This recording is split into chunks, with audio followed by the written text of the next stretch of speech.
Hi all, welcome back to my YouTube channel. Today we are starting our video series on SQL and PL SQL concepts. So without wasting any time, we will understand what SQL is. SQL stands for Structured Query Language. It is used to store, manipulate and retrieve data stored in relational database. It works on standard relational database systems like MySQL, MS Access and Oracle database.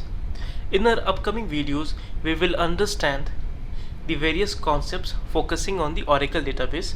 We would be interacting with the Oracle database, writing SQL and PL SQL queries. SQL interacts with a relational database. So first we understand what is relational database. Relational database refers to a database that stores data in structured format using rows and columns, namely tables. It makes it easy to locate and access specific values within the database. So why it is called relational? It is called relational because the values which are stored in a table are related to each other, or the values which are stored in various tables are related to each other. The relational structure make it possible to run queries across multiple tables. I would show you what I meant by saying this.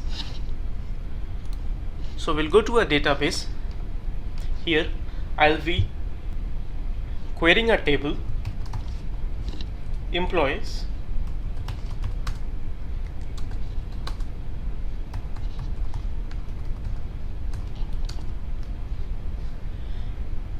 see, the table stores employee ID, first name, last name, email address, phone number, hire date and etc. When you will see at the table structure and the data stored in it, you can make out that it stores information on the employee. It has employee ID. That employee ID has a name, has an email address, has phone number and other information. There is also information such as department ID and manager ID. So as I said, the relational database has relation between the data stored into a table. And now I'll query another table and show you something.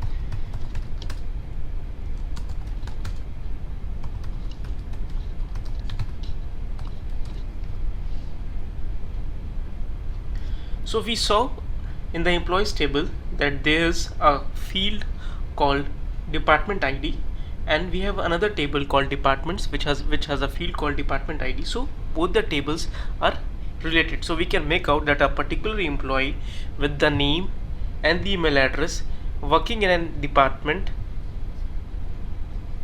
So this way is how the relational database works. Going back to a PPT, you can see from the picture also the tables are associated with each other and are related to each other, and this is what forms relational database. Hope it is clear for you now. So let's move. So SQL uses various standard commands to interact with the database. The SQL commands can be briefly classified into data definition language, data manipulation language, data control language and data query language. So data definition language stores information related to the definition of a table. As we have seen, it stores data in the form of the table. So the definition of the table, what kind of information, how it is created, what are the properties of the table are stored here.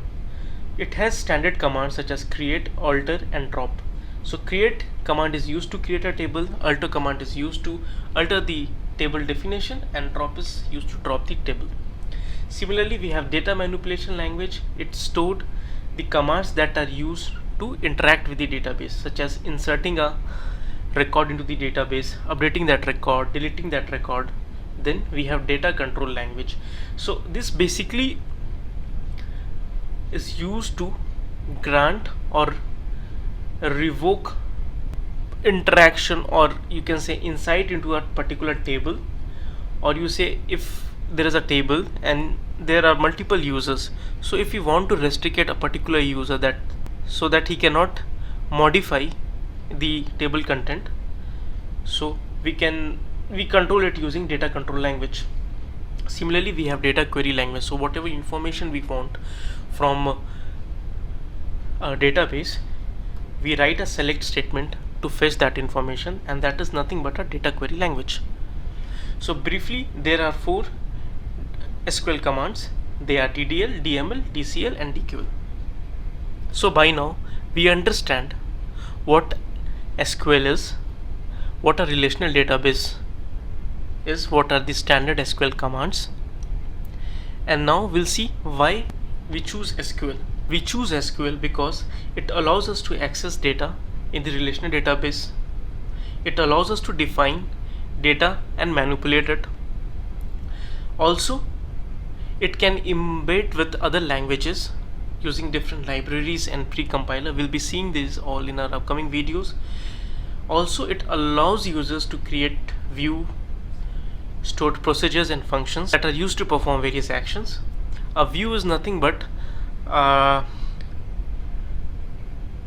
table that has information from various other tables. So it is not actually a table. A view is a virtual table that is formed by extracting or referring to the information stored in various tables. Also, SQL has the ability to set permissions, as we saw in data control language. So it can allow users to set permission on tables, procedures and views. Hope this video would have been useful for you. We would be making videos on the other concepts of SQL and PL/SQL. We have not seen PL/SQL now. We'll be seeing once we covered the SQL concepts. Once that is covered, we'll move to PL/SQL. If you like today's video, please share it with your friends and subscribe my channel. Thank you.